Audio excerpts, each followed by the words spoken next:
Muchísimas gracias, doctora Gabriela Russo, por sus palabras. Y ahora tengo el agrado de invitarlos a la charla que ofrecerá el general de brigada Carlos María Marturets, secretario académico del Instituto Nacional Belgraniano de esta ciudad, junto con María Belén Pichuta, empresaria, gestora cultural y artista plástica. Nos ilustrarán sobre algunos de los tantos pasajes interesantes, destacados de la vida de nuestro patriota, el general don Manuel Belgrano. Los escuchamos. Es un honor presentar este homenaje al general Manuel Belgrano en el marco de la conmemoración de la Semana de Profesional de Ciencias Económicas. Bienvenido, general de brigada Carlos Marturet. Bueno, muchas gracias Belén por esta invitación. Yo muy agradecido a los egresados de Ciencias Económicas, todos los tengo el gran honor y el privilegio de participar con ustedes en la ceremonia del 3 de junio, y además feliz porque no todas las instituciones que están relacionadas con la vida de Belgrano tienen el orgullo y el honor de haber seleccionado como un patrono a nada menos que a nuestro Manuel Belgrano. Así que bueno, felicidades también para todos ustedes. Exactamente, bueno, muchas gracias. Me gustaría que nos comentes, ya que estamos cerca también de toda la fecha del gran año que es Belgrano en el 2020, la historia del origen de las dos banderas que comenzó en Jujuy, en Salta, y cómo se logró esa gran hazaña. Bueno, Belgrano crea tres banderas. Belgrano crea tres banderas en realidad, por lo menos hasta ahora hay muchas más todavía, hay muchas más que todavía faltan descubrir porque están todavía siendo investigadas en lo que es Bolivia el día de hoy, que se llamaba el Alto Perú. La primera bandera que crea Belgrano es una bandera militar y la va a crear con respecto a la creación del Ejército del Norte, que el Ejército del Norte es el ejército que va a Paraguay. La historia le cambia el nombre al Ejército del Alto Perú y le pone Ejército del Norte. Pero el nombre real del Ejército del Norte es el ejército que va al Paraguay. Que crea la primera bandera. Después le voy a mostrar una lámina si quieren. La segunda bandera es la bandera que va a crear Belgrano en las costas del Paraná el día 27, cuando recibe la misión, 27 de febrero de 1812, cuando recibe la misión de acelerar y dar seguridad a dos obras de fortificación muy importantes que se estaban haciendo ahí, muy profesionales desde el punto de vista militar y técnico, darle seguridad para evitar que los actores realistas de Montevideo avanzaran sobre los pueblos ribereños de la costa del Paraná y del Uruguay. Ahí lo va a crear la bandera. ¿Por qué crea la bandera? Primero inspira con su decisión la escarapela nacional, porque cuando llega Belgrano se da cuenta de que los propios revolucionarios usaban el mismo gallardete, la misma escarapela que usaban los realistas.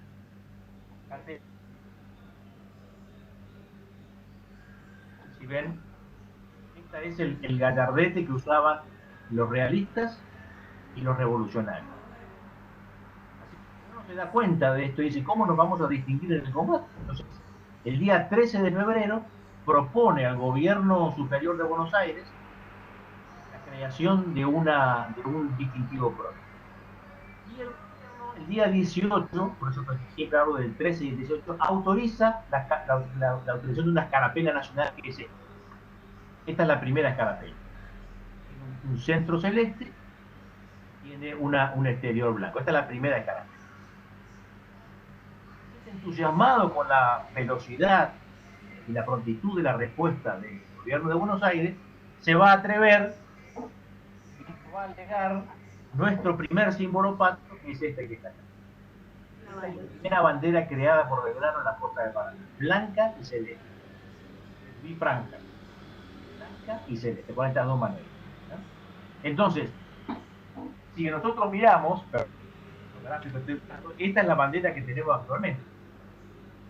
Es decir, que Belgrano no le va a poner ni forma ni color a la bandera. Esta es la bandera que tenemos nosotros hoy y esta es la bandera que crea Belgrano. diferente. Es decir, que Belgrano no le pone ni forma ni color, porque el color se lo pone el triunvirato cuando ordena las carapelas, y la forma se lo va a poner el Congreso General Constituyente en el año 16. Entonces, ¿cuál es el valor de lo que nos ha hecho Belgrano? ¿Cuál es el valor de lo Belgrano? Belgrano es a crear un símbolo propio en medio de la revolución, cuando faltaban todavía 4 años para la independencia.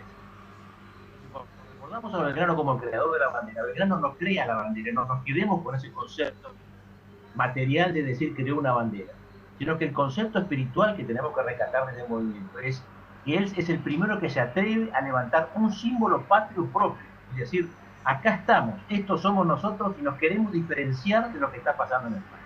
Ese es el valor. Creó es un símbolo realmente, creó un símbolo de libertad civil. Exactamente. Bueno, y después de eso se va a Jujuy, y ahí en Jujuy va a hacer jurar por primera vez esta bandera, la misma bandera, va a hacer jurar esta bandera. Va a ser con todo el protocolo real, porque muy tradicionalistas y conservadores. Tenían los conceptos de tradición y de patria y de religión muy fuertes. Entonces él hace, con todo el protocolo real que mandaban los reglamentos militares, hace introducir la bandera por el barón de Holmer, que es un barón que tiene un título nobiliario, a la catedral de Jujuy, y ahí el obispo Gorriti hace bendecir la bandera. Belgrano la toma y por la tarde le toma juramento a su ejército. Así que ese es el momento en el cual el 25 de mayo de 1802 se jura por primera vez la bandera que él había creado en las costas de Paraná. Son actos revolucionarios, absolutamente revolucionarios y trascendentes para la vida de los argentinos. Cuando todavía no nos animábamos a decir que lo estábamos dejando a partir, porque en todos los documentos lo seguíamos nombrando a don Fernando VII. Entonces Belgrano nos hace, es decir, que son actos revolucionarios que están marcando el nacimiento de una nación, ¿no? Y además hubo una procesión con la bandera. Es un símbolo muy fuerte. Son símbolos muy fuertes. Belgrano se encuentra, porque ¿qué está pasando con esta situación? Belgrano se encuentra cuando llega al Alto Perú por segunda vez, porque como bien habías indicado, después de la batalla de Huaqui, el año anterior, el 20 de junio de 1811, es derrotado el ejército del Alto Perú y ahí termina la primera expedición. Belgrano es nombrado comandante de la segunda expedición al Alto Perú. Y él cuando se encuentra en ese lugar, se encuentra por un hostil hacia el pueblo porteño, porque la primera expedición no había logrado entender cuál era la ideología y la idiosincrasia de esos pueblos norteños, que están aferrados a la tierra. Entonces fueron con una mentalidad, de alguna manera, muy jacobina y con un desprecio hacia lo que es la tradición. Entonces Belgrano tiene doble misión. Por un lado, levantar a ese ejército y reconstruir ese ejército militar. Por otro lado, ganarse a la población. Y lo va a lograr. Entonces, como parte de ese trabajo de convencimiento y de creación de una identidad nacional, de extender las ideas de elaboración a la mente y a los corazones de los habitantes, hace este juramento simbólico que es tan extraordinario. Después viene el éxodo jujeño con la cual el pueblo lo va a seguir, porque le dice, mire, yo le propongo un contrato social. Estoy trayendo la posibilidad de libertad, porque lo que viene atrás, lo que viene del norte, que son, se van a seguir sojuzgados y sometidos, van a perder los derechos que a ustedes les corresponden, y el pueblo lo sigue. Ahí están las famosas batallas, primero el río Las Piedras, extraordinaria batalla de los Altos Jujeños, el combate de la batalla de Tucumán y la batalla de Salta. Y como consecuencia de eso, el pueblo jujeño al año 13, un año después, puede volver a Jujuy. Y ahí Belgrano les entrega la tercera bandera creada por Belgrano, que es la bandera de nuestra libertad civil, que es la primera bandera de los derechos humanos o de los derechos civiles. No es una bandera militar, no es una bandera militar, es una bandera que él hace reconocimiento por el extraordinario esfuerzo civil que ha hecho y se lo entrega al gobierno y al pueblo, no al ejército. Es esta bandera que está acá, que es una bandera picada en paño blanco y tiene arriba las armas de la Asamblea de Belgrano. Una extraordinaria. La famosa bandera blanca. Esa es la famosa bandera blanca, exactamente, la famosa bandera blanca. Bueno, esta bandera es del año 2015, símbolo patrio. Es decir, que los argentinos tenemos el orgullo de tener dos banderas: la bandera oficial de la nación y la bandera nacional de la libertad civil. Ese es el orgullo que tenemos. Y los dos tienen jerarquía de bandera oficial. Y tienen. Eso es asombroso. Eso es asombroso porque no pasa en muchos lados. No pasa en muchos lados, exactamente. No poquísimos países tienen dos banderas. Nosotros tenemos dos banderas para el orgullo de los argentinos. Y la otra bandera es una bandera civil. Es decir, que antes de la independencia, Belgrano le está entregando a los derechos civiles, le está entregando, está hablando de libertad y está hablando de forma de gobierno, de constitución al pueblo jujeño. Y se lo está reconociendo por el valor y la transformación que están haciendo en la lucha contra la independencia. Ese es el simbolismo que tiene esto, ¿no? Exactamente, y además Belgrano lo que transmite en toda su carrera, en toda su vida, es los altos valores y moral que él tenía frente a la defensa que tenía por la libertad, por la lucha de los derechos de las personas, y eso también es asombroso. Él no solamente fue el abogado que todos conocemos, el militar que todos conocemos, también incursionó en la economía. Él en España, él estudió economía, y él sacó el famoso, él con otras personas más, el famoso libro de comercio, donde plasmó también un montón de cosas. Bueno, yo en ese sentido, para entender la integridad de Belgrano, ¿no? Para entenderlo todo. Belgrano podemos dividirlo así rápidamente en tres periodos. El primer periodo es la formación de Belgrano. Para mí el momento más importante de él y el más feliz de su vida. El más importante, porque Belgrano fue lo que fue como economista, como funcionario del consulado y como militar, por la educación que tuvo. Este es el valor que tenemos que entender los argentinos. Si no hay educación, no tenemos nada más. Exacto. Este es el valor que tiene. Y el otro que dice Belgrano, que es trascendental, Belgrano estudia en un momento en el cual la educación no era un derecho, sino que era un privilegio. Belgrano tiene la mejor educación de la época, la mejor educación que puede pagar, y sus padres se lo pagan porque eran comerciantes que tenían un muy buen pasar económico. Y se lo da a todos sus 16 hijos. Ese matrimonio que tiene de los Belgrano Peri, de los González Casero, les permiten educar a todos sus hijos. O sea que Belgrano tiene la mejor educación de la época. La época en que la educación, como les decía, era un privilegio, unos muy pocos. El 90% de los habitantes del virreinato vivían, nacían y morían en la ignorancia absoluta. Apenas si conocían los rudimentos del número y de algunos para leer algunos carteles. Por eso es la historia de los bandos militares que se leían. Ese es el valor que tiene Belgrano. Y Belgrano tiene la mejor educación en el Real Convictorio Carolino, con San Carlos hoy, sí. San Carlos, y después se va a España a estudiar, cuando estudia con los mejores. Ahí sí estudia 3 años perdón, en el colegio en Buenos Aires, y después se va 8 años a España. Y ahí se va a recibir de abogado. Había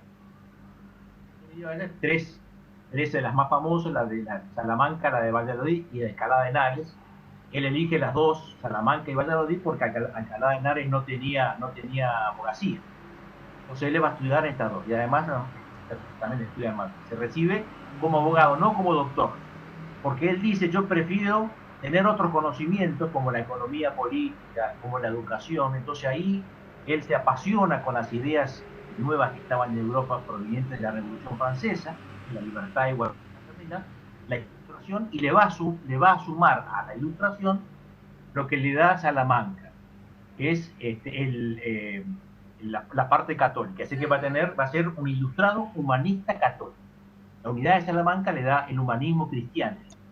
Entonces, Belgrano va a venir con esa idea, va siendo un ilustrado de la Revolución Francesa, pero un humanista cristiano, que es lo que le va a dar la Universidad de España. Y con ese bagaje de conocimiento y con ese entusiasmo, él regresa a Buenos Aires con el título de abogado y además con el nombramiento de secretario perpetuo del Consejo, que lo va a crear él. Ahora, ahí tienes una gran verdad, y esta es la separación, que él era muy católico, pero a la vez eso no le permitía, o sea, no le prohibía tener una mentalidad abierta y seguir recibiendo distintos conceptos y distintos conocimientos. Exactamente. Él no va a separar la razón y la fe. Exacto. Duden de todo, pero sepan de que hay un fin superior, una creación. Después hagan lo que ustedes quieran, pero tengan en cuenta esto. Por eso que es un ilustrado humanista católico, o un ilustrado humanista cristiano, como quieran decir, ¿no? Y hablando del tema de los valores, esa etapa de la educación de Belgrano, la más importante para mí, la más importante y la que a mí, porque uno cuando charla, le tiene que volcar la importancia de la educación a los jóvenes, él lo primero que va a hacer en su autobiografía, que es cuando él escribe, que deja escrito muy lindo, muy interesante para leerlo, lo primero que dice, y acá está el primer valor de Belgrano, y es el valor que tenemos que tener todos para con nuestros padres, es el agradecimiento. Agradece, dice, tuve la mejor educación que pudieron dar mis padres. Es un acto de agradecimiento enorme. Le está agradeciendo a sus padres la educación y el esmero y el esfuerzo que hicieron para formarlo a él. Así que este es el primer valor de Belgrano y que tenemos que recatar nosotros, el ser agradecidos. Por eso que aquellos que tienen la posibilidad de recibir educación tienen que ser agradecidos hacia quienes les dan esa educación. Y Belgrano se lo hace, se lo pone en las primeras líneas de autobiografía y dice, recibí la educación, mejor educación que me pudieron dar mis padres. Así que es un acto de agradecimiento enorme y de ahí vienen el resto de los valores que... Por ejemplo, cuando él termina esa educación, gracias a esos valores, él va a ser un funcionario. Viene la etapa en el consulado que es un funcionario, es que tiene dos momentos. El consulado, claro, y después cuando regresa de España con esa formación y con ese bagaje, tiene dos momentos en Buenos Aires como etapa como funcionario, de las etapas que estamos hablando. La segunda etapa de Buenos Aires es en Buenos Aires, la segunda etapa de su vida de las tres que dijimos, la primera es la educación, son 16, un tercio de su vida. La segunda etapa es la de etapa como, podemos decir, como funcionario público, que tiene dos momentos, que es el consulado de Buenos Aires, el consulado de comercio de Buenos Aires, pero sirve a la patria con minúscula, que es la patria de España. La segunda función como funcionario es cuando es vocal en el primer gobierno patrio, que es la Junta de Gobierno. Pero ahí es vocal de su patria con mayúscula. ¿Cuáles son los valores, volviendo al tema tan interesante que cuáles son los valores de Belgrano en este momento? Dijimos, el primero es el agradecimiento hacia sus padres. Los maestros lo formaron de la forma y le exigieron la educación para que él pudiera hacer lo que hizo. Y ahora, ¿cuáles son los valores que va a tener Belgrano? Primero es la idoneidad, es decir, yo puedo hacerlo porque tengo la educación. Segundo, la conciencia para hacerlo, la abnegación para llevarlo adelante. Tercero, la decisión para ejecutarlo, la sensibilidad para conocer los problemas y poder plasmar eso en una obra, y por último, la honradez, la integridad como funcionario. Estos son los valores que pueden tanto en su formación académica como en su etapa como educación.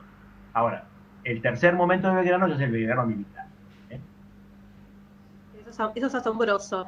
Y otro agregaría a lo que expusiste que también él ponderó mucho el trabajo, la forma de inserción como una forma de inserción en la sociedad, el valor a trabajar. Y una vida él decía que una vida ocupada preservaba a las personas de todos los vicios y males que pudieran tener. Entonces son enseñanzas de vida, de valores. Y eso es muy importante, y sobre todo esas cosas que se vivió Belgrano se pueden tranquilamente reflejar en la actualidad. Sí, exacto. Bueno, por eso digo, Belgrano es un prócer transversal. Exacto. Es un prócer que nunca tomó bandera política, por eso que Belgrano no es político. Belgrano hizo uso de su autoridad, no de su poder, porque él tenía poder, pero sin embargo nunca ocupó un cargo público, nunca fue nada. Y eso que lo habían nombrado capitán general, que es la jerarquía, para poder hacer órdenes de gobierno. Él siempre ejerció su autoridad. Lo primero que decía en su lugar, cuando llegaba a un lugar, era o confirmaba la autoridad, o nombraba a la autoridad si no exigía, o lo relevaba si no estaba a la altura del servicio al bien común. Eso es lo que hacía Belgrano. Por eso que Belgrano ejerció su autoridad completamente. En la etapa del consulado, que es una etapa extraordinaria, Belgrano era un asesor, porque la función del consulado era proponer cuestiones económicas. Era un órgano para el fomento de la agricultura, la ganadería y la industria. Además tenía las funciones de tribunal, es decir, zanjar disputas económicas entre partes. Y había sido una propuesta enorme. Lo que pasa es que él lo que podía hacer era proponer. No tenía la capacidad de crear cosas, salvo las tres escuelas que creía que también son fascinantes. Es decir, Belgrano, ¿qué es lo que hace en ese momento? Bueno, conocer la realidad económica. El consulado se crea, en realidad, para favorecer a la metrópoli de España, no para el desarrollo económico del Río de la Plata. Esa es la realidad de creación. Entonces, Belgrano transforma ese consulado en un instituto para desarrollar económicamente al virreinato. ¿Y contra qué va a luchar Belgrano? Contra el monopolio comercial español. la propuesta que presentaba Belgrano, como no le permitía obtener más riqueza, se la iban desalentando. Ese es el problema. Que tenía una visión. Ahí te das cuenta, él tenía una visión no a corto plazo, sino a largo plazo, de transformación. Entonces, ahí Belgrano se va dando cuenta y dice, mi patria me necesita más acá que estar pensando en la metrópoli. Cuando hablo de metrópoli, de España.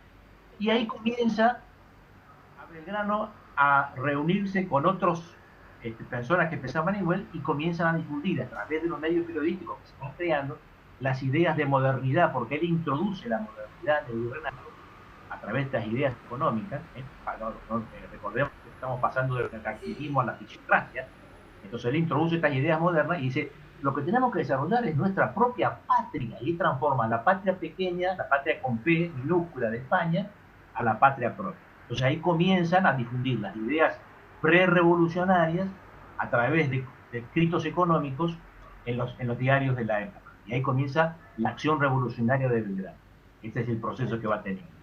Pero dentro de todo, además de lo que es una etapa de frustración, porque Belgrano proponía tantas cosas, va a crear escuela, propone el desarrollo del camino, el desarrollo regional, hasta propone premios para las niñas, le propone escuelas para la educación. Él recorría esos ranchos miserables, donde los hombres llegan a la madurez de su vida estando desnudos, sin leer ni escribir, estando lejos de la autoridad, lejos de una palabra espiritual que los alentara. Veía todo ese aliento y eso le dolía en el alma.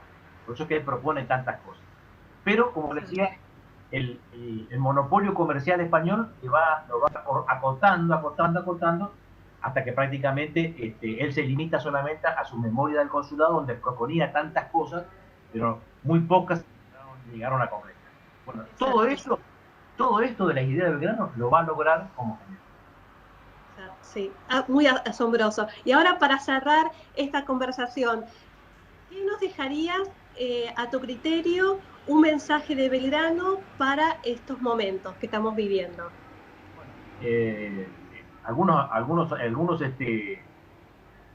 autores que lo han estudiado con profundidad, uno que hace es narrarlo. Yo tengo gran admiración por los investigadores, porque entrar a un libro y descubrir estas cosas. Después lo que hacemos nosotros es divulgarlo nada más, ¿no? Con un poquito más de pasión. El primer concepto que hay que tomar de Belgrano, que Belgrano es el primer ciudadano de la patria, el primero que piensa realmente en la revolución. Él piensa en la revolución, lo piensa con una idea integradora. Él dice, la revolución se hace con el pueblo. Tenemos que trabajar sobre el pueblo, por eso cuando hace el manifiesto del éxodo cusqueño, la proclama el bando del éxodo cusqueño, no le abre la autoridad. Le están dando al pueblo. ¿Y a qué le dice? A los factores de poder económico, hacendados, labradores, vengan conmigo, quemen su cosecha, agarren solamente lo que necesitan y sigan. Esta es la propuesta que le hace Belgrano. Así que Belgrano es una figura que no tiene tiempo, una figura sin edad, porque tiene valores, como ya lo pudimos ver algunos solamente, valores que son eternos, son valores que sirven para todo. Así que el último concepto que les puedo dejar es Belgrano hay que conocerlo, hay que estudiarlo y imitarlo. Perfecto. Bueno, muchísimas gracias, Carlos, por todo. Te agradezco enormemente